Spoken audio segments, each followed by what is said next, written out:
Are you ready? A Shot of Wrestling, episode 240. And wait, we go. Break your damn shot, boy. Is that the message you got?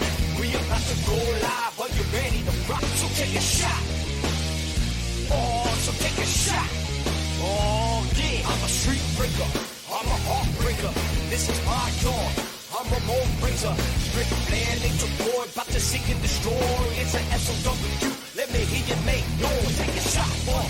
Is that the message you got? We about to go live. Are you ready to rock? So take a shot.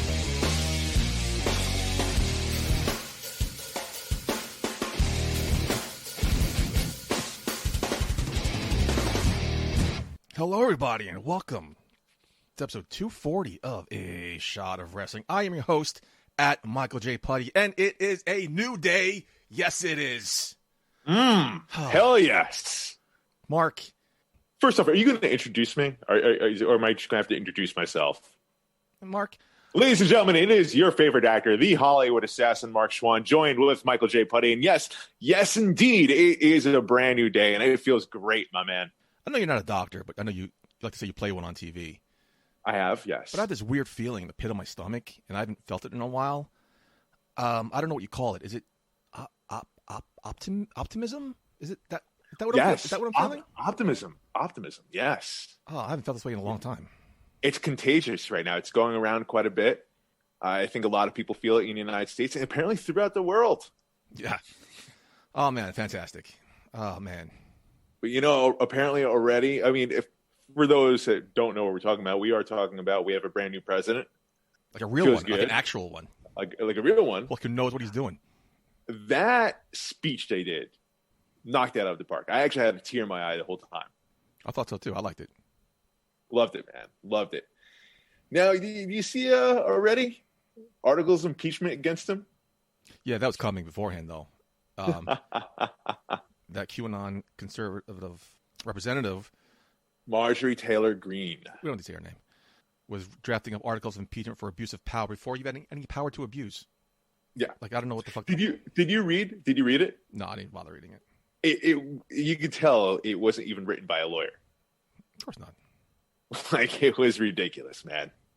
But yeah, man, it's awesome. We're recording the show Friday, January 22nd, which means we are 1 month away from our 5th year anniversary. And it's just weird that the life of this show happened under a W Hall of Famer's presidency. It's just so weird. Like, wow, the whole time, most of the life of this show was under his regime, and now it's gone. It's like, wow. So is the show going to get better then, or are we going to be like more? Are we going to be like chippier? Are we going to be like happier? What does this mean for Shot of Wrestling? Find out in 4 weeks. But yeah, that's the big news story this week, Mark. I mean, I don't know what there's to talk about. I mean, hell, even the ratings took a hit from AEW and NXT because the inauguration. Everyone was watching, whether you voted for the man or whether you hated him. Like you were watching for certain reasons. You were watching to see what was going to happen. You were watching to see if you're a QAnon supporter. You were watching to see if that the big thing was going to happen. It was Donald Trump going to lead you guys and to all your glory. Didn't happen. For us, we're watching because it's an emotional time, after 4 years of having someone that just didn't live up to being a good president, for lack of better words. You right there. About anybody. No, I mean, listen, I was not a fan, clearly.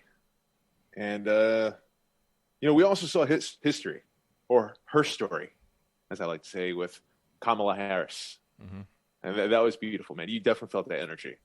But the only thing that sucks now is we still got to deal with it now for the next couple of months because of this stupid trial now coming up.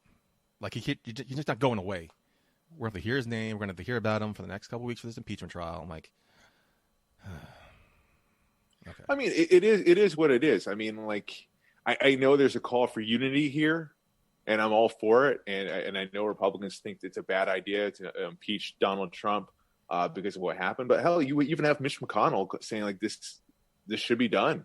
This is not necessarily revenge. This is a punishment. Like, this is something that can't go unpunished. I'm friends with a lot of conservative, like Trump supporters for some reason. I'm still friends with them. And the shit they've been posting on social media is just flabbergasted. And I'm like what?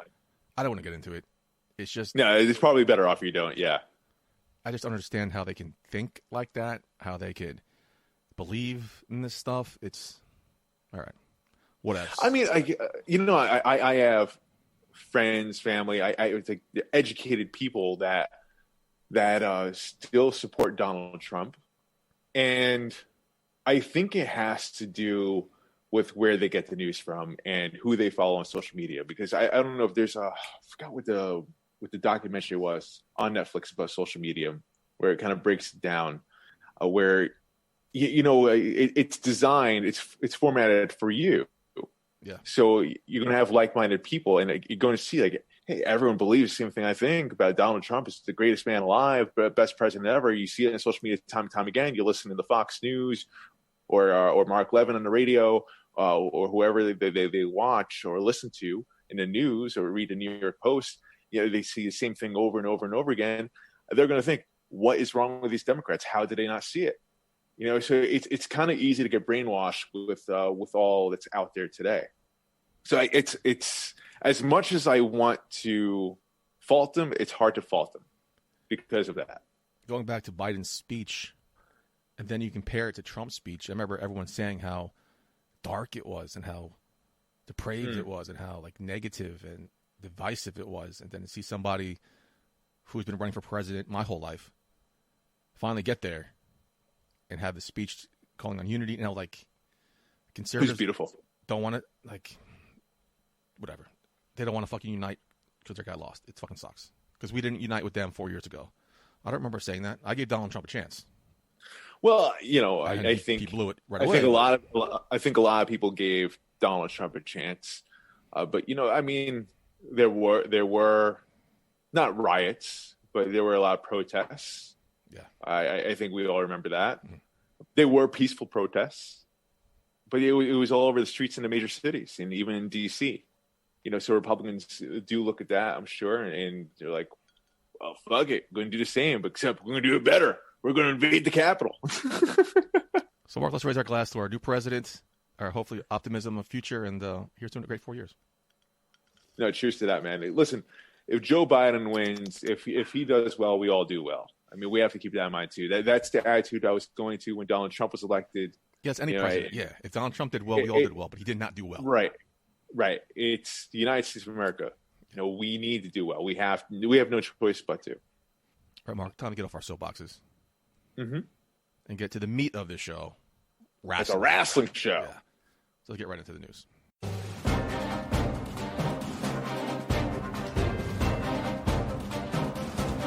It's time for In the News with Michael J. Putty and Mark Schwab. All right, Mark, before we get into the news, I forgot we were all swept away in our optimism, our hope and joy. Yes. If you heard last week, I was not here last week. Mark, thank you for taking over the hosting duties. You're welcome, my man. And a big shout out to Carson for filling in.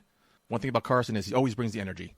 That's what my wife said. She heard it from the other room. Like, you guys had like a lot of energy there. Yeah, he always brings it. So thank you, Carson, for filling in. You guys had a good show. Appreciate it. Good job. Hey, I felt like I had to up my energy too. I felt like I had to match his. No, it was fun though. It was a good show. I enjoyed it. Especially loved our Jets talk in the beginning of it. Yeah, I could have done without that. It's big week for us for that, man. It was a big week. It's a wrestling show, Mark. Remember, this is a wrestling show. Well, we got into wrestling. As we're about to right now. So going into the news, WWE Hall of Famer Alundra Blayze, a.k.a. Medusa, wants a retirement match from WWE. She tweeted, well, you know what? One can only scream on top of the mountain for so long and so loud. But when are you going to give one of your Golden Era Hall of Famers a freaking retirement match? Just putting it out there. After this, I'm done. I mean, really, I'm not getting any younger. With a rolling eyes emoji and a tears of joy emoji. Now, Putty, do you think Alundra Blayze should get that retirement match in WWE? And if so, who do you think it should be against? No, I don't think so. Who's Alundra? Really? No. Who's Alundra Blayze? Alundra Blayze. Is that what you're about to say? Yeah, but I don't mean like that. Alundra Blayze is someone who's a trailblazer, I guess, right? She was in the golden era. Totally. In the early to mid 90s, right? Mm-hmm. Burned that bridge heavily when she did that thing on the WCW Nitro. It's fine. Vince McMahon welcomed her back, open arms, yada yada.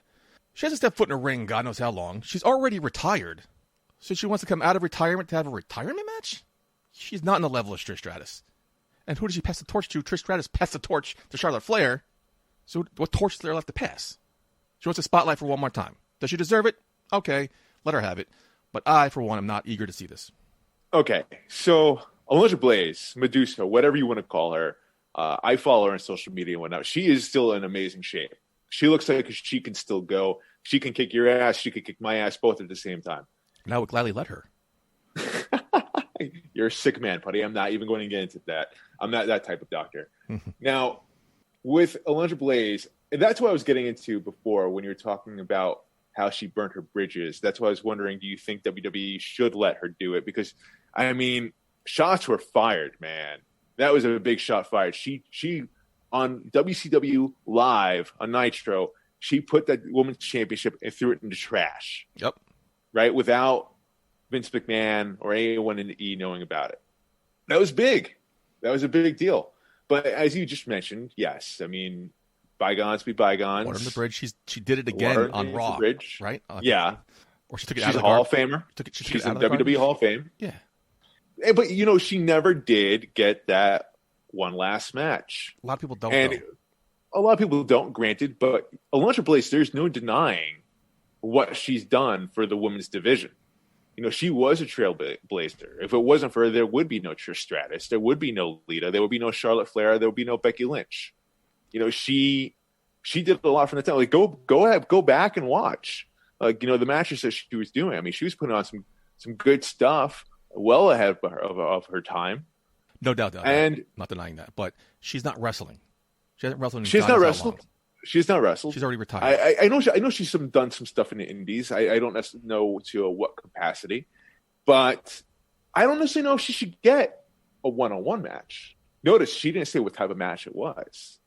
Maybe we could see her in a tag team match or a 6-man tag match. Throw in the Rumble? Hell, maybe throw her in the Rumble. All right, I'm okay with the Rumble.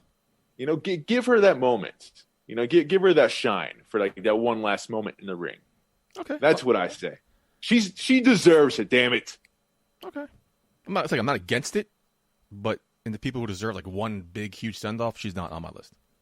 I don't think at this point she can. I mean, like, yes, as I mentioned, she's in great physical shape as far as when she's had her last match. I mean, we're talking about ring rust there. I mean, you could be out of action in the ring for like 6 months and you still have ring rust. Again, I don't know when her last match was.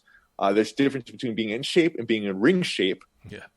I don't necessarily know if she'd go one-on-one with, say, Charlotte Flair or Sasha Banks or Natalya even, because of those factors there. Can she do like a multi-person match? For sure. I think she can. Look at Jazz. Jazz hasn't really stopped. Jazz is great. Doesn't seem to have stopped wrestle. She's taking breaks, but she's always wrestling somewhere, somehow. Mm-hmm. And now she's decided to retire. Now she's going on this little retirement tour. Yeah, she can get one more match, one more send-off, one more run. Yeah. But again, Alundra Blayze has been retired for a long time. She hasn't been not relevant. That's bad. She hasn't been in the spotlight on TV except for these reunion shows. So I just feel like, where's this coming from? Hell, if there's a time to do it, it's now during the pandemic. When there's no live audience there, when it's done during the Thunderdome. Hell, it'd be cool.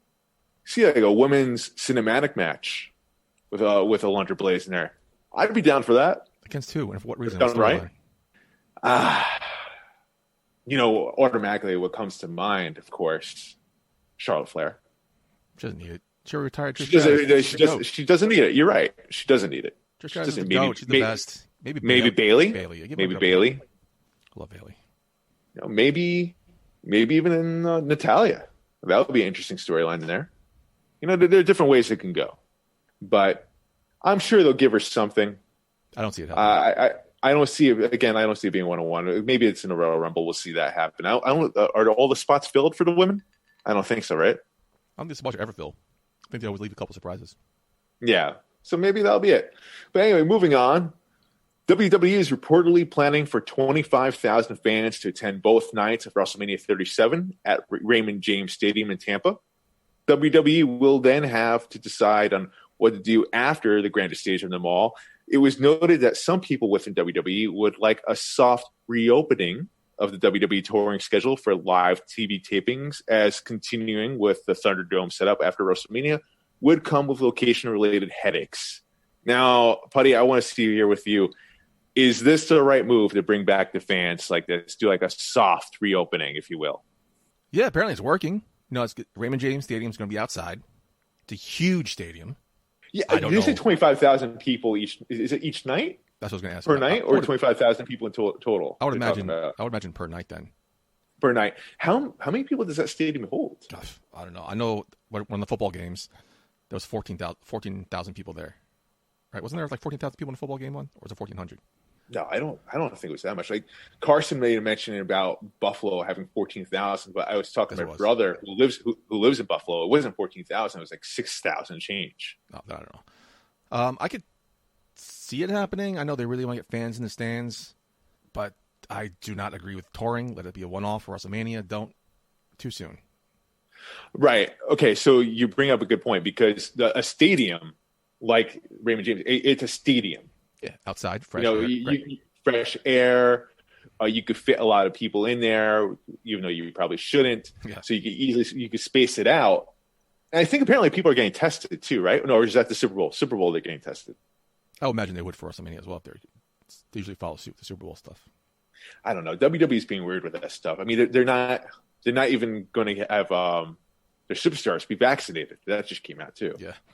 Or at least they're not going to take care of it for their wrestlers. So I don't necessarily know, man. Like, it would be cool to bring back the fans. Don't get me wrong. It's definitely missing. I hate that buzzing noise that they have here. The sound is so weak, so weak. They're not bringing back the fans. They're bringing back a handful of fans. How do you think it's going? 25,000 is not a handful, Putty. No, I'm saying currently. I'm saying currently. How do you think it's going on AEW? How do you think it's going at NXT? It's just a very small, finite number. Now NXT though, those are still like developmental, right? Or are those actual fans? Last time I checked, they were actual fans. They were actual fans. Okay, but they're testing. And then AEW, actually, a friend of mine was just there this past Dynamite. He was there on a date. So wow. He said they're pretty spread apart. He showed me a picture of it. Good for fucking him having a date, go to a wrestling show. Where do you meet her? Yeah. I don't know, and I gotta find out more details about that. But AEW, if you notice in the front row area, those are wrestlers. Yeah, talent. That makes sense. Yeah, I'm sure they're all tested and everything. I think AEW, they do like pods for the fans, but they're still outside though. Yeah, they're outside, so it makes sense. That's what I'm saying. This is the first time W's going outside, so yeah. I'm assuming they'll. I heard the word pods too, in reference to WrestleMania. I don't know what that even means. But as for a soft reopening to bring fans back on a weekly basis or touring again, don't. First of all, the Thunderdome seems like a bitch to set up week in and week out. They're not even sure what they're not even sure what they're going to do for Raw and SmackDown afterwards. They can't go back to the Tampa Bay Devil Rays because the baseball's going to be back. So that's right. They need to find a new home for the Thunderdome. So there are problems because there's the NBA, there's NHL, there's all the sports MLB. Are back. Yeah. All the sports are coming back. So where are they going to go? They may have to go back to the Performance Center. They might have to. Fine. They've done it up. It's totally redone. I didn't even recognize it when I first saw it, the CWC. Right. So I wouldn't mind. In which case, though, then it's too small, though. I think then it's too small. It's way too small for to have fans. No, to have fans come back there for that. You could have the sprinkle they have now for NXT. Or you want to keep that? Yeah, keep the fans. But I'm assuming they'll find something. They're a lot smarter than us, Mark. They know what they're doing. I'm sure they'll find something. Are they, though? Are they smarter than us? I don't think they are. When it comes to stuff like this, yeah. I could destroy them in The Masked Singer. I could destroy them and Name That Tune. I can destroy them in Seinfeld Trivia. I'm putting the gauntlet down right now. Whoever's listening right now, I challenge you. When it comes to planning these big things, I'm going to let them do their thing. Okay. Moving on. Still WrestleMania related. Do you think they should start? Do you think there should be a soft opening? Do you want to see fans back in the stands? Do you think it's the time? You didn't answer the question. I'm torn. It sounds like it sounds like with WrestleMania, there's a possibility that they're doing it right. Possibility. When you hear that number 25,000, especially during a pandemic, it's a pretty glaring number. It's like, oh shit, that's a lot of fucking people. Also, I hear 10 people and I get freaked out. It also helps the governor. The governor doesn't give a fuck, and he doesn't let everybody do what they want. Right. It's Florida. It doesn't give a fuck. But it sounds like WWE, they're putting in things, to protect the fans and to protect the talent too. I don't think there should be like a front row where the fans like right there. They should really spread that shit out. Yeah. You also don't want like a cross contamination of talent and fans there.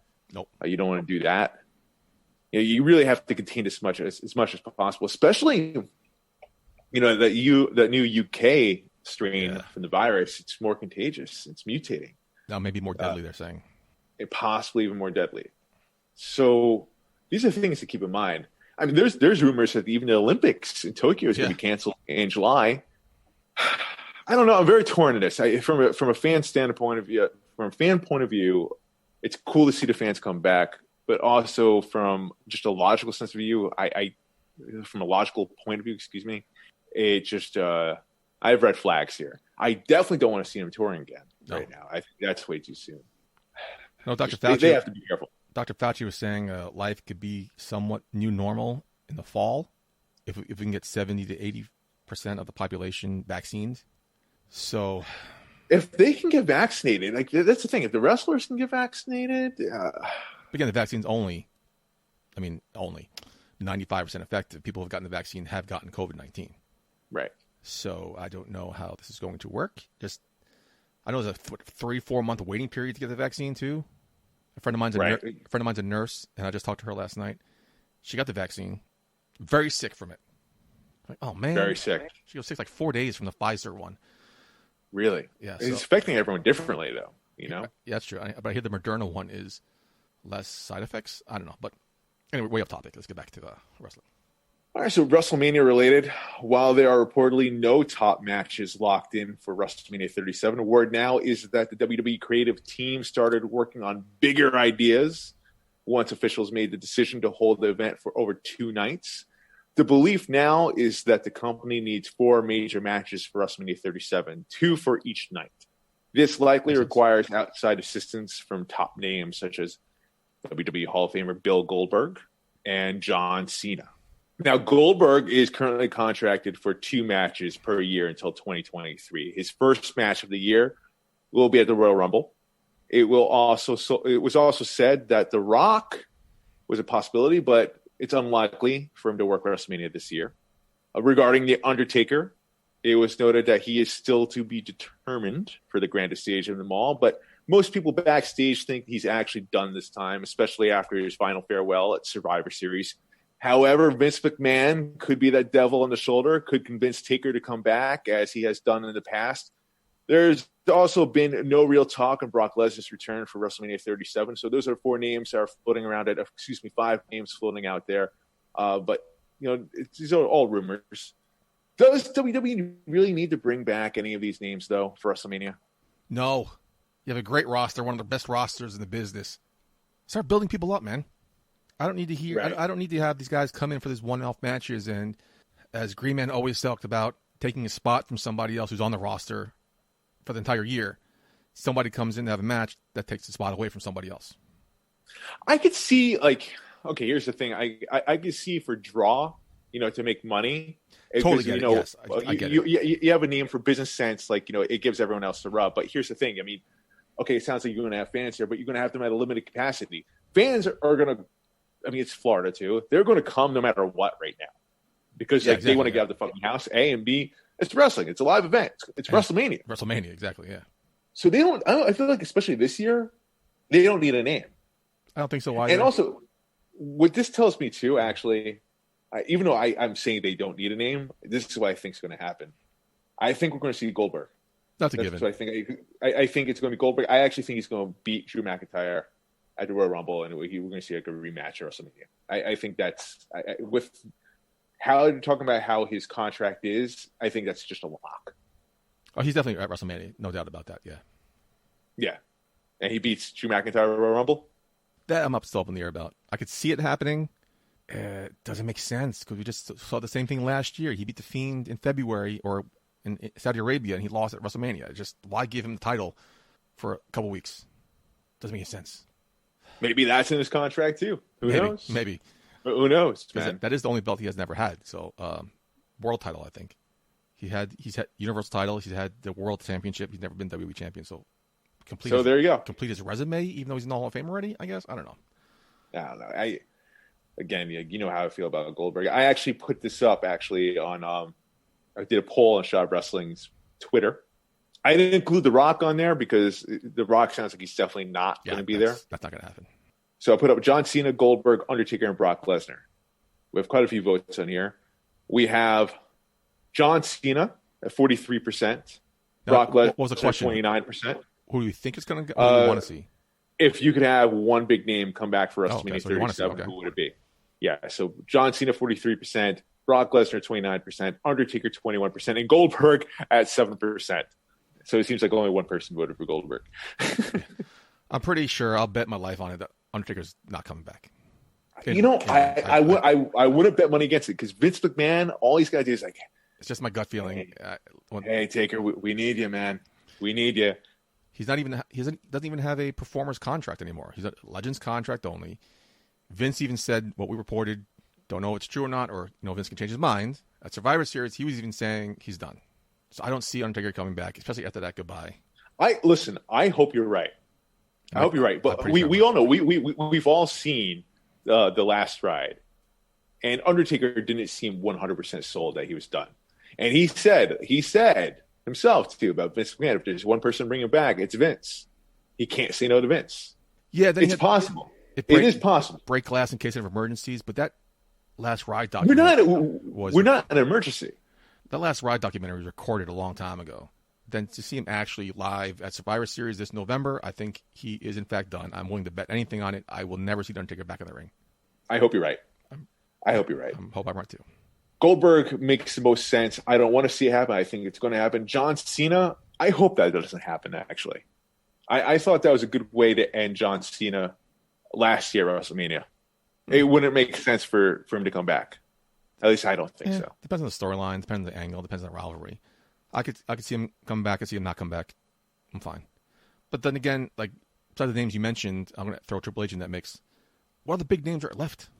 There aren't that many big names left that are available to come back that I can think of anyway. Right. I agree. Maybe CM Punk, but that's not going to happen. No. But Brock Lesnar, I think, would be the one to make sense. Especially I was watching SmackDown, and I was thinking it would be interesting if Brock Lesnar did come back right now. Especially the whole Paul Heyman thing. Yeah, it would be very interesting. And there's reports about possibly if Brock Lesnar comes back, apparently he wants to be a face. Really? Oh, God. He's one of those faces I can't get behind. I don't know, man. I think there'll be something special about the rivalry again between him and Roman Reigns with Paul Heyman in the mix there between those two. It would be interesting. I'd be curious to watch it. So out of all those names that we just mentioned, of course, I mean, I'd love to see The Rock come back, but that's not happening. But realistically, out of those four names, Brock Lesnar would be the one I would want to see come back. You've got a huge legend. Just realized Jeff Jarrett. He's in ring shape. He can come back, right? Our boy Double J. They're talking about a big name, Putty. I'm with you. He's a Hall of Famer. I'm with you. I like Jeff Jarrett. I want to see him come back, but they're talking about like a big marquee. He's a Hall of name. Famer. He's a Hall of Famer. Ain't he great? So is Drew Carey. Former WCW World Heavyweight Champion. But, Putty, that's all the news I have, man. What do you have for me? Mark, I got one thing before we go. Question. Okay. Who was one of your childhood crushes? Like in wrestling? No, in like TV. TV. Katie Holmes? Really? Okay. Way off topic. Topanga. Topanga from Boy Meets World, right? Smoke show. What? Do you hear that she might want to get into wrestling? No. Really? Apparently she's a huge wrestling fan. She's a bigger AEW fan than she is WWE, but she does follow NXT. And she was asked whether she wants to get involved in wrestling. She's all about it. And she would take on a managerial role in a heartbeat, saying, and I quote, like, I'm going to be 40 this year. I don't know if it's time to decide I'm going to start wrestling, but it would be fun to be like a manager. Yeah, I would love to do something like that. I would do it in a heartbeat. Topanga as a manager, one I'm all for. Mark, any advice for her? Any advice for her? And could you see her as a manager? Can I see her as the manager? Depends with who. This came out the news to me. I didn't know she was a wrestling fan. Now she's even hotter. Shout out to Topanga. Get her on the show, Mark. Get an interview with Topanga. Get an interview with her? Sure. Yeah. I'll work on that. Just like that. What advice I have? Listen, when you can't just... A lot of people want to be managers. You just can't... They think it's easy. Right. But you know better than anybody right now. You just can't take on anybody. You can't just take on someone like, oh, wow, they're really good. I want to manage them. You have to have the right vibe. You have to have chemistry with the people that you work with there. So you just can't go in there like, oh, I could turn anyone into a star, or I could help anyone out. No, you got to have that mix there. So that would be the thing I would say. Like, don't jump into anything right away. Take your time and scout accordingly. Hope this happens. That'll be awesome. That's what I would say to her. And I would say learn to cut a goddamn promo because you're going to be doing a lot of talking. That's true. I'm sure she could. Speaking of celebrity news with wrestling, I was seeing on Twitter, it was pretty interesting. Angelina from Jersey Shore was calling out Carmella. Oh, really? Okay. To see who's the real queen of Staten Island. Okay. That's it. They had a little exchange on there. Like, Angelina versus Carmella. Is that something we could possibly see? Do you want to see that? I do want to see that. I really do want to see that. I feel like Angelina would go batshit crazy in that ring. Oh, man. Book that. Book it like a Jersey Shore street fight. Yeah, please. I would pay to see that, actually. Or Jersey Shore barroom brawl pillow fight or something like that. Yeah. Yes. Like a lounge room ball. Could fit like Carmella's gimmick and everything. There you go. Book it. I'd love to see that, man. That would be funny. Because I feel like everyone in Jersey Shore has pretty much gotten involved in wrestling some point, some way. Fuck it. Angelina in there. I'm still waiting for Snooki to get inducted into the W Hall of Fame Celebrity Wing. That's going to happen, probably. It's going to happen definitely soon. That's all the news I got, Mark. You want to get into some TV Takedown? Let's do it up. It's time for this week's TV Takedown. All right, Mark, before we get into TV, we had a great pay-per-view. Hard to Kill. One of those pay-per-views I'm thinking about Saturday afternoon. Looked like a good card on paper. Of course, main event, Kenny Omega, yada, yada, yada. I'm thinking, do I really want to spend this money and watch this pay-per-view? I could probably hit it old school, find a stream online somewhere, get it for free, and just watch it in like pixelated, 710, 480? I mean, when you order a pay-per-view, you usually get it standard anyway, right? So last 2 or 3 times on Impact, yeah, it's pissing me off. But this time I sucked it up. Like, let me just watch it. And something history me and Greenman have throughout the history of the show, almost 5 years. Whenever we feel iffy about a pay-per-view, ordering a pay-per-view, or watching a pay-per-view, now that it's on the network, they tend to deliver. And this one followed suit. Pay-per-view delivered beginning to end, even the pre-show. So Hard to Kill, Impact. Mark, I'm thinking that we're going to talk about. I think everybody was talking about it, but the floor is yours. Before I get into that, I just want to give a shout out to Matt Stryker and D'Lo Brown. Yeah, I think the news came out after you guys did the show last week, right? The new commentary team. Yeah. I want to give a shout out to them. Great chemistry. It was interesting. You don't usually see. I feel like the last time you saw like a former wrestler do play-by-play was Gorilla Monsoon, if memory serves me correct. Matt Stryker is he's still a professional wrestler. He still does the indies. Yeah, he's doing play-by-play, and D'Lo Brown was doing color. Matt Stryker was doing a very unique thing. He was kind of breaking the fourth wall, but not. It was cool to see. He had a unique style to it, especially since we do commentary too. It was. I felt like it was a breath of fresh air. It wasn't like anyone else. I really enjoy his commentary because whether he's play-by-play or color, he did a great job on Lucha Underground with Vampiro.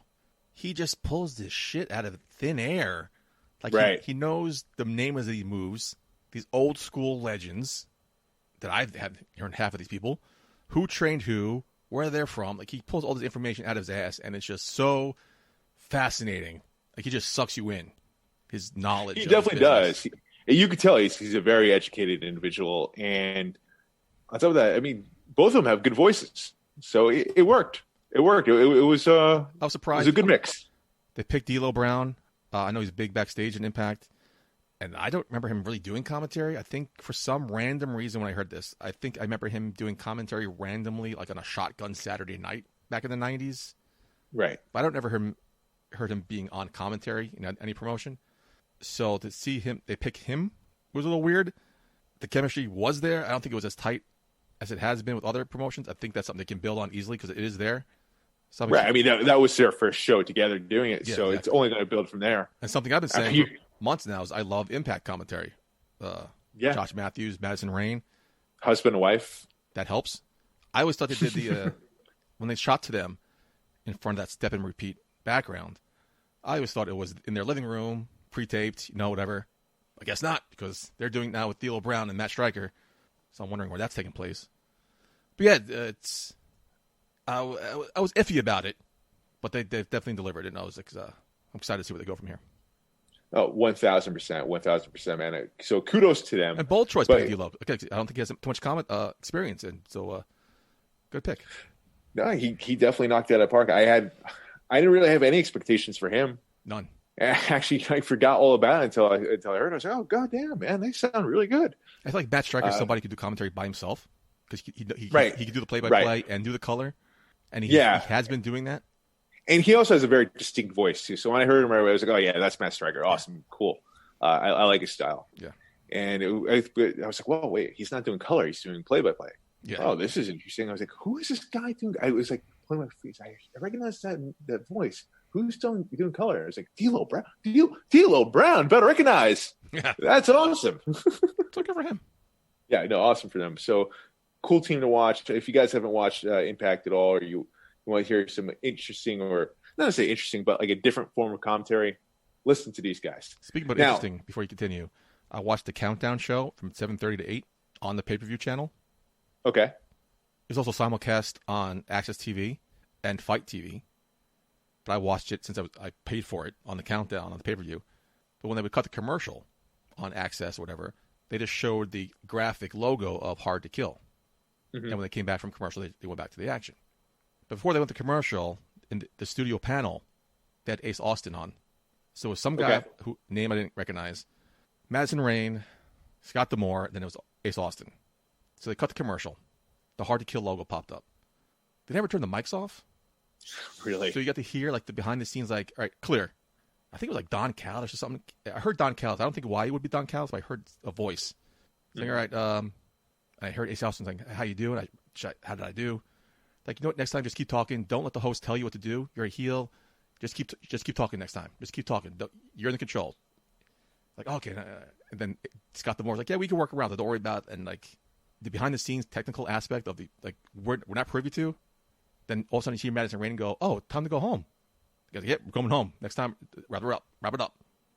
Oh, shit. Like that was a good Don Callis invitation, I have to say. Yeah, his cadence down. Thank you. It was just one of those random things. I'm like, I don't think I should be listening to this. I'm going to. No, that's pretty cool, man. You know, it's funny. It kind of sounds like, when I'm backstage at the wrestling shows too. We getting ready, or when we come back from a match after the curtain. How to do blah blah blah. There's a lot of that going on too, like different notes. So it's cool to see. I always personally love when the wrestlers are going over the matches together. Yeah, that's cool. It's one of my favorite moments getting involved in wrestling. Just to see them like just create that magic, and then going out there and to see it live, like, oh my god, man, this is exactly what they talked about. That's really fucking cool. It's like, oh wait, this is my spot now. Okay. Hard to Kill. Great pay-per-view beginning. So, I'm just going to go right into the main event. Was fucking awesome. That was probably the best match I've seen in Impact. It was also probably the best 6-man tag match I've ever seen. That was fucking amazing. Kenny Omega, the Elite, they definitely crushed it. They came out strong. Sabin, Moose, and Swann. Sabin always crushes it with Motor City Machine Guns. I feel like they're probably one of the best tag teams out there. Rich Swann, that was the best I've seen him do. And Moose stepped it up. Moose upped his game for this match. That was definitely his best there for sure. Told you so, Mark. I've been singing Moose praises, and you always say, Well, yeah, there was nothing like I don't know. Maybe it was the storylines or the matches, whatever. But this I feel like since especially he was just like kind of thrown in there, like he knew all right, I was like surprised. This is a big spotlight for him. I was surprised they picked Moose that went over the roster. Not too many other options left. I'm a big Moose fan. I don't shy away from it. And he, I think, stole the show in that match. He was the most electric performer. All the moves he pulled out, I think he knew he had to prove something in this match. He did. He actually, it seemed like he had a chip in his shoulder going to that match because I feel like he knew it was up. Yeah, you could tell he was motivated. He was fast. He can go blow to blow with Doc Gallows, wrestling smaller. Yeah, that was a good matchup. That was a good matchup. And I just felt like he fit perfectly in that match, surprisingly, and very surprisingly, definitely stepped up. And all the moves he was doing, it was just. Oh, he opened up the playbook. Yeah, and I think he stole the show, and I think his star is a lot brighter after that performance. His stock is on the rise for sure after that. Now, Putty, I want to ask you, man. So Kenny Omega, AEW World Heavyweight Champion, just beat the Impact World Heavyweight Champion clean in the middle of that ring. Surprised. 1, 2, 3 on an Impact show, on an Impact pay-per-view, no less, in the main event. What does that mean for Rich Swann? I could have swore it was going to be the other guy, Motor City Machine guy. I don't know. Is it going to build to something? Champion versus champion somewhere down the line? Get his receipt? They're already talking about that was a surprise. There's a trademark pretty much in the works for one of Impact's, or it was AEW's, to one of their pay-per-views coming up for like a champion for champion type of deal. So I don't know, man. I don't know. It's definitely look like it's going to head that way. But if it's champion versus champion, Rich Swann has to win to get the win back. So it has to be champion versus champion. Has to be the third match. Or are both belts on the line? Again, that has to be the third match.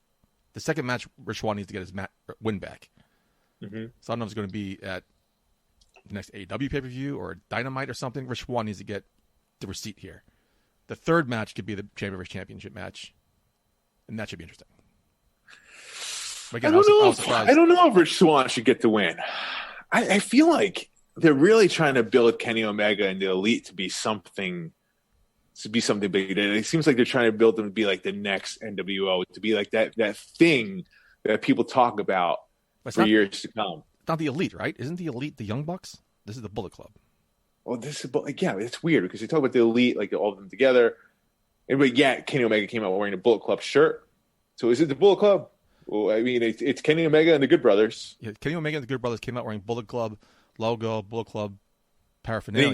Young Bucks were involved the last few weeks and this past week in Dynamite, and Don Callis trying to write them off. But they couldn't say Bullet Club. They never said the word Bullet Club. That's interesting. He wore it. Yeah, but he couldn't say it. Well handled by the new commentary team of Matt Stryker and D'Lo Brown, by the way. Yeah, no, very well done. Because it's just so easy to say it. It was like Kenny Omega was like trying to get them to slip up on purpose. Like, come on, guys, you want to say it? You want to say it? But especially when it moves at the last minute, I just thought that match was very surprising, and it really blew me out of the water. I'm like, wow, this was awesome. I think honestly, because you know for sure, AEW fans were definitely watching that. Were they? And I think it had no really effect on any Impact AEW storylines. If they want to find out what happened, they could tune into Dynamite and see who won. Because you had the Good Brothers there. You had Kenny Omega, the AEW World Champion. The Good Brothers wound up going to AEW for Dynamite for a show. So there's definitely been like a crossover going on there. Like the AEW is aware. AEW fans are aware what's going on. But I'm curious, is it enough for them to buy a pay-per-view? I don't know how many did. But you know damn well a good chunk have. I'm sure a good chunk did, but like I think it helps. It helps for sure. And I think Impact did a good job enough all around to make people like, hey man, Impact, this is not the old TNA that I remember. It's not the 6-sided hokey shit that they had back in the day. They have something real here. And the whole pay-per-view was great. You had great matches. You had they crowned the new Knockouts Tag Team Champions. Some called it months ago. Tasha Steelz and Kiera Hogan. Wasn't that outlandish of a prediction because it was kind of obvious, but good for them. The Deonna Purrazzo, Taya Valkyrie match I thought was good. Even the pre-show, you had Josh Alexander going against Brian Myers, and that match was pretty solid. We also had Matt Cardona come back. Woo, woo, woo. Woo, woo, woo. You know, making his debut in Impact. I was surprised, and it's hard to surprise me. It was fantastic. Marked out on my couch. Awesome. You have his ex-girlfriend there in the locker room, too? Chelsea Green, don't get jealous. Tennille Dashwood. That's right. I didn't think about that. Interesting. Yeah, and hard to kill. Great start for Impact for 2021. It was definitely much needed. They needed to carry that momentum and come out very strong to start the year with their first pay-per-view of the year, and they did just that. Again, I'm also not a big fan of the death matches, the bloody hardcore, senseless violence matches, but even that barbed wire massacre match was very damn good. Again, I mean, dude, from start to finish, they put their heart and soul into this pay-per-view. So if you guys didn't watch it, I recommend taking a look back on it, especially that main event, man. That was something really, really special there. TV, Mark, the following subsequent week of TV was pretty damn good, too. A lot of good stuff happened this week. I'm curious to see what your takedown was. So, I'm torn between Impact and Raw, my man, but I might have to give the edge to Impact. I was surprised to see Matt Hardy and Private Party make their appearance. That was very surprising. That was really cool to see. A lot of references dropped in there. Also, it was cool to see Private Party had a pretty damn good match. Very good match. A very good match there. But, now I have to see James Storm back, too. James Storm's awesome. Yeah, James Storm, that was cool to see him come back, too. Good shape. But what happens with Private Party? They're number one contenders for the Tag Team Championship against the Good Brothers. And now we also had Tony Khan there. Yeah, and Tony Khan like more of a heelish role, if you will. Yeah, he's been a heel, smug, like I said 2 weeks ago. Smug, dirty, creepy, like... Yeah, Weasley. Yeah, That's yeah. what I'm looking for, yeah. Yeah, he's a little weasel. And now he's ringside on an Impact. I'm like, okay. All right, man. Like oh my God, what's his name? Jerry Lynn. Jerry Lynn, thank you. It's interesting, man. Like the plot is thickening. I mean, we're seeing more of a crossover here than we have before. As I said earlier on the storyline, they're slow playing it. They're leaving little nuggets here and there. Especially when Tony Khan was questioned and answered no about being an on-screen character on AEW, but yet now on Impact, we see him all the fucking week. Now he's in ringside, being this smug, weaselly character. Like, what happens next, though? What happens if Private Party wins the Tag Team Championship? What? That's my question to you. Do you think they should have somebody from AEW win an Impact Championship and vice versa? Or vice versa, I should say. I think if they do that, then they need someone from Impact winning an AEW Championship. Yeah, maybe having even having one of the women, maybe someone like I don't know, pick one, Jordan Grace, beating Hikaru Shida for the women's championship at AEW. Like a belt for belt, they'll launch a war of sorts. If Private Party wins, someone from Impact should win, but should they? Should somebody, a non-contracted performer, win the other promotion's belt? Yes. Okay. Yes, because it seems like they have some sort of agreement already in place. They have. So Jordan Grace winning. Contract agreement Jordan Grace winning the AEW Women's Championship doesn't take away from the women's roster on AEW.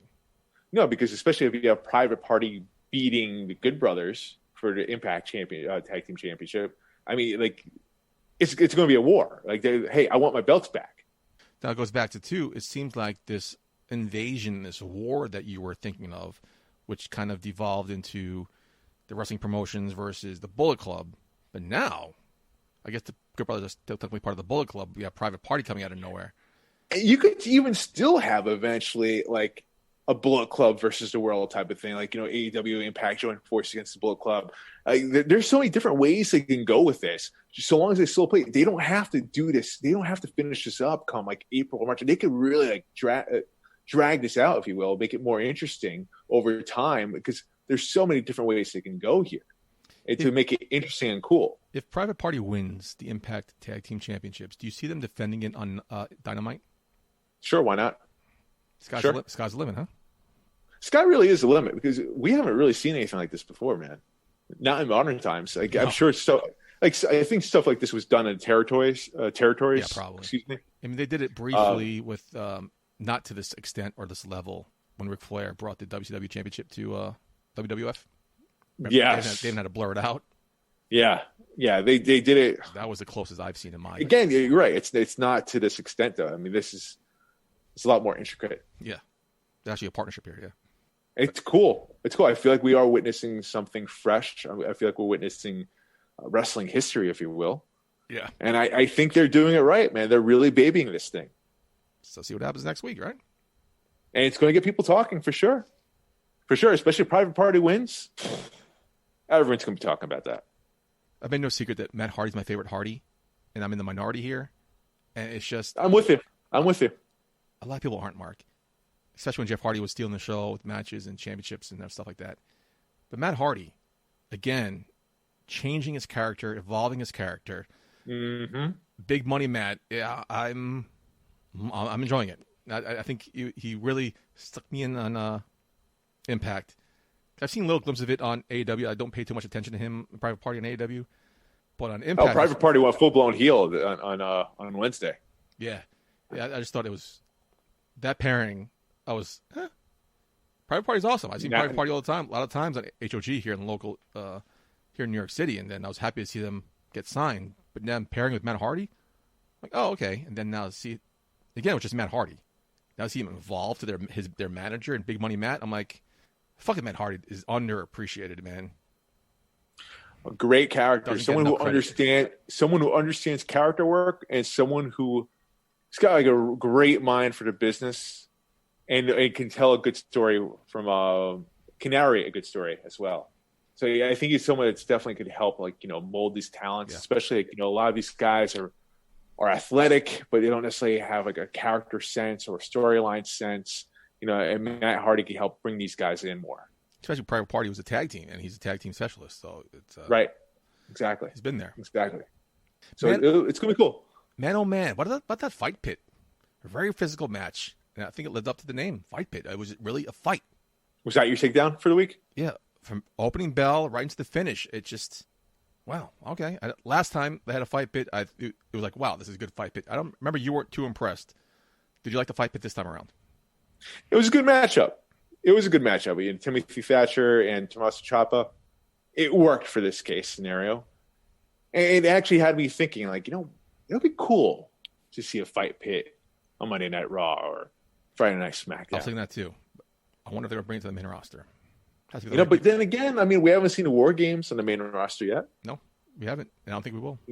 Are they keeping some of these things exclusive to NXT to keep NXT fresh? They should. Maybe, but in certain cases, like for example, if they ever do, maybe this could happen actually at WrestleMania. Brock Lesnar versus Bobby Lashley. If that match ever happens, I'm for that. I think that should happen at Fight Pit. Interesting. I'll give you my money. I'd watch that. Okay. As opposed to like a regular match, give me Brock Lesnar, Bobby Lashley, Fight Pit. I'm there for all day. But overall, also NXT from top to bottom was a great show. I mean, those tag team matches for the Dusty Rhodes Classic, they were great tag team matches. A lot of great in-ring action. NXT never disappoints. The in-ring this week was second to none, I believe. And NXT killed it this week. Last upsets in the Dusty Rhodes Classic, both men and women. I thought NXT killed it. It was a home run this week in NXT. I think it was the show of the week. A big upset. Tony Storm and Mercedes Martinez losing. Yeah, right? I thought they were going to go far. Yeah, what they call it, a bracket buster? Yeah, for sure. I also have to say, man, I got to give it to Monday Night Raw. Alexa Bliss versus Asuka. The match or the playground? Both.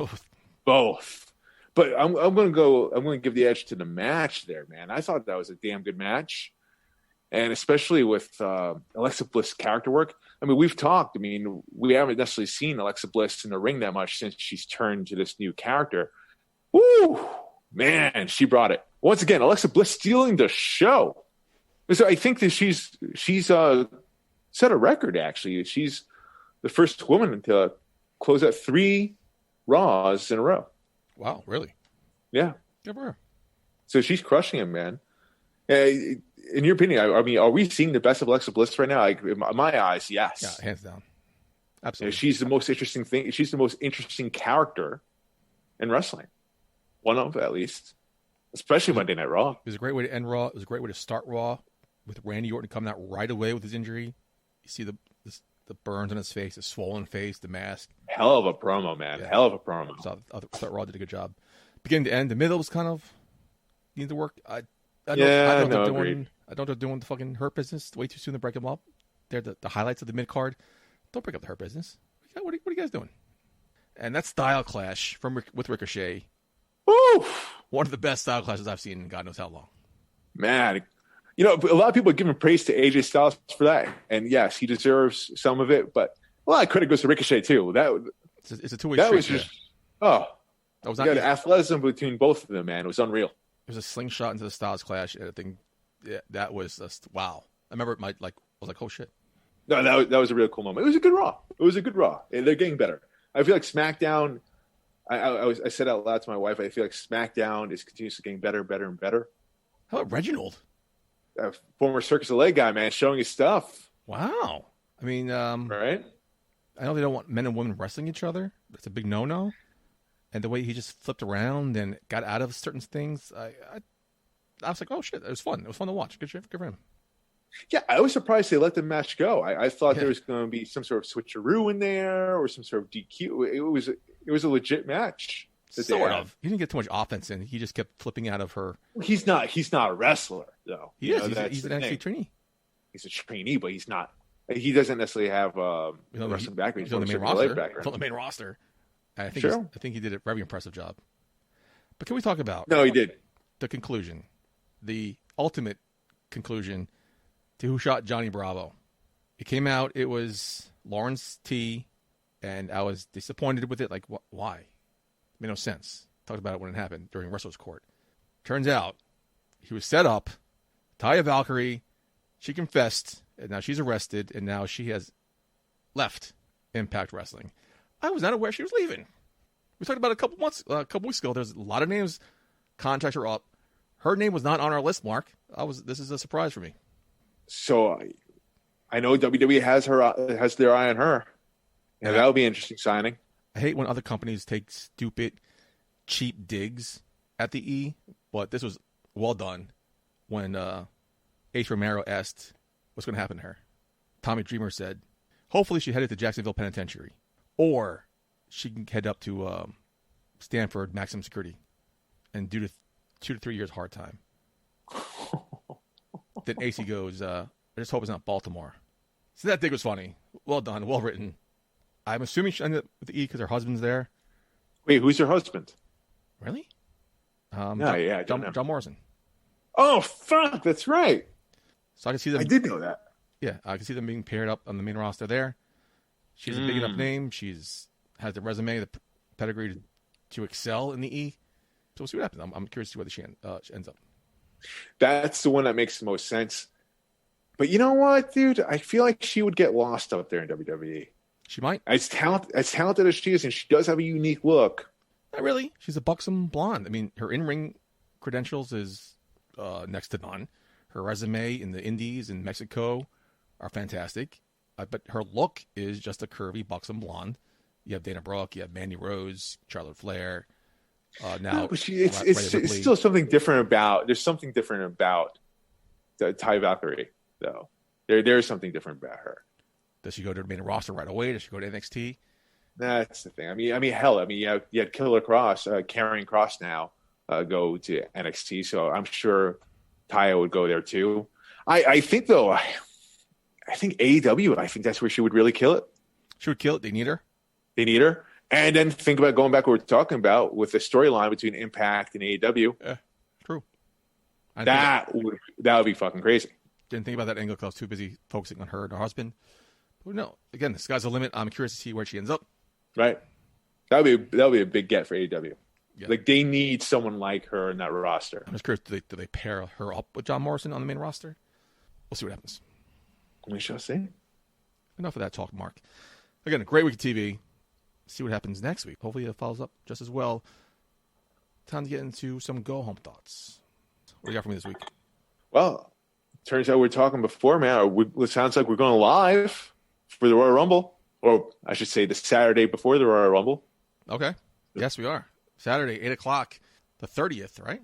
That would be... I should probably know that. Yes, the 30th. On Podbean, we'll lock in our predictions. You guys can get involved in the conversation. Let us know your predictions as well, because it's... I think I know who's going to win, but there's no clear-cut winner right now. You think you know who's going to win? Yeah. We're going to save this for when we go live, man, because I honestly have no idea who's going to win right now at this point. I was talking to Carson last week about it. It's all over the map. I feel like it's kind of obvious. You think it's obvious? But then it's not too obvious. I'm like, all right, it's not like in the past, like you knew. Wait, you think it's Daniel Bryan? Yeah, clearly. No, it's not. But then I don't think it is. I can see this guy winning. I can see that guy winning. I see this girl winning. The women's division's up for grabs. So the women's division is completely up for grabs. Yeah. So instead of you listening to us give our predictions, you can listen to us give our predictions and get involved in the conversation with our social medias, text our hotline, join the chat room.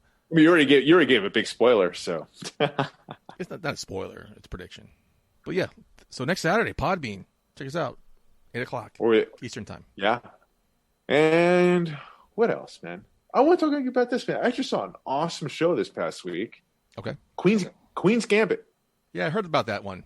Now, I'm not going to lie. When I first saw the trailer, I was not sold. I was like, a woman playing chess back in the day. Is this even a real story? No. Like, I don't care about chess. Like, it looks weird. I don't know. But then everyone and their mothers were talking about it. Like, people Everybody. Dude, from different backgrounds as well. Like, I was talking about my brother, who's definitely not a chess guy whatsoever, talking very highly about this. And I was like, all right, you know what? Yeah, I just finished The Undoing. I need another TV show to watch. So I was like, all right, let's watch this thing. Let's watch The Queen's Gambit. So fucking good. So fucking good. The acting is superb. Storyline's fantastic. Music's incredible. Wardrobe, did a fantastic job in there. Like, it really brought you in. It kind of made me pissed off. It's not a real story. But what? It's a woman about playing chess, but what's like the storyline? What's the conflict? What's the bad guy? Like, what's the storyline? What's the plot here? So essentially, I mean, this takes place in the 60s. She's an orphan, right? Her mother killed herself. Father's not in the picture. Oh, so it's a comedy. So she wants to be an orphan. Yeah. So she learns how to play chess from a janitor over there. And she winds up being this prodigy. She's like a natural. And at that time, it's unheard of for women to be chess players, let alone be good chess players. She winds up being amazing. She winds up touring the world and dealing with her own shit at the same time. Okay. Because she winds up being like a drug addict and alcoholic. A friend of mine started watching, we were looking for a new show. We started watching The Flight Attendant on HBO Max. Okay. Sort of knew what the show was about. Didn't really know. And wow, okay. Sucks you. I did some work on that show, actually. Are you on the show? No, it was a stand-in. Oh, for it. Yeah, it was very interesting. So, The Flight Attendant, HBO Max is pretty good. WandaVision, what the fuck is going on here? Is it good? So I watched the first episode. Is it like, what the fuck's going on? Is it like a good thing or? It's not a bad thing. Okay. I watched the first episode, and the set is clearly a ripoff of the Dick Van Dyke Show. They're clearly ripping off Dick Van Dyke Show, and it's just so distracting to me that it's such a ripoff of the Dick Van Dyke Show. Like, what's going on here? And then the next episode, they take away from Bewitched. I'm like, what the fuck is this? And at the end of the episode, there's a glimpse of what's going on. You don't know what's going on. So each episode, the first two episodes, I watched the third one yet, it's inspired by a classic TV show. But what's the plot? Who's the bad guy? What's going on? We don't know yet. So I'm curious. Interesting. I think a coworker of mine said the third or fourth episode, you get really more involved in like what's going on in the show. I think episode, they said 6 or 7 is inspired by Malcolm in the Middle. So each episode is going to be inspired by a TV show. That's fascinating. So I don't know. Okay. WandaVision, it's Disney Plus. See what the fuck's going on. I can't tell you. Watch it. Don't know what's going on. Who's good, who's bad. Okay. But it gets you hooked. Yeah, it's another thing about these Marvel shows, these Marvel movies. I'm not really interested in watching them, but I feel like I have to. One of those types. Because they all connect. Because everyone's talking about it. I'm like, all right, let me see what's going on. Okay. So I watch these movies, I watch TV shows, and I'll talk about it with somebody. I'm like, oh, did you catch so-and-so when this was person in that movie in this TV? I'm like, no, I didn't catch that at all. No, nerd. I wasn't watching that. I feel stupid now. Oh, did you see the book that he was reading? That one scene, the guy in the background was reading the book. It was clearly had to do with the fact that, with Nick Cage. It's like, what? Yeah. There's a commercial. They do these pre commercials in WandaVision. And one of the commercials for a watch, and the maker of the watch was the same guy who had the Red Witch and her brother, like, taught them their powers. I'm like, how the fuck were I supposed to know this? Of course, it had something to do with that. And there's a sword logo. I'm like, what the fuck is sword? How am I supposed to know what sword is? I've never seen it in the movies. Sword is the opposite of shield. How am I supposed to know this? Well, you don't read the comics? Listen, dude. You read Captain America issue 112. This is what happens. I don't know why I have to explain this to you like a moron. To quote Doc Gallows and Carl Anderson from their WWE run, nerd. And these people who know every little detail, all these Easter eggs, all this stuff. I'm like, I mean, props to you for being smart enough to realize it, but like, I don't know shit from shit. Well, you see what's going on here in this scene. Dude, I don't like watching Marvel movies with comic book people. I really don't. I really don't like doing that. Like I just watch the movies. Sorry, no offense. I'm glad that's your thing, and you have. I watch the movies casually. Watch the movies, and I watch the movies. That's it. I'm missing so much. I'm like, I remember which Avengers was. I think it was the second one. I went to the theaters with my wife in the city to go see it, and like people were clapping for no reason. I felt like I was like, what's so special in here? Okay. Oh, you don't know, man. You don't know. Remember, so one of the Marvel movies. So we're watching it, and afterwards, like, what do you think? I'm like, oh, it was good. What was your part? I'm like, that was cool. But did you notice that the logo? But did you notice? It's always, did you notice? The logo was the same logo in the other movie from 4 years ago. How the hell am I supposed to know this? Now keep in mind, is this what we sound like when we talk about wrestling? No, because wrestling isn't this convoluted. Do you know the logo on AJ Styles' pants is the same logo he wore against New Japan 14 when he won Kenny Omega to win the IJQPP belt? Yeah, people do talk about shit like that. Kenny Omega on Hard Did to Kill. You see Tony Storm's boots? It was obviously homage to Cactus Jack.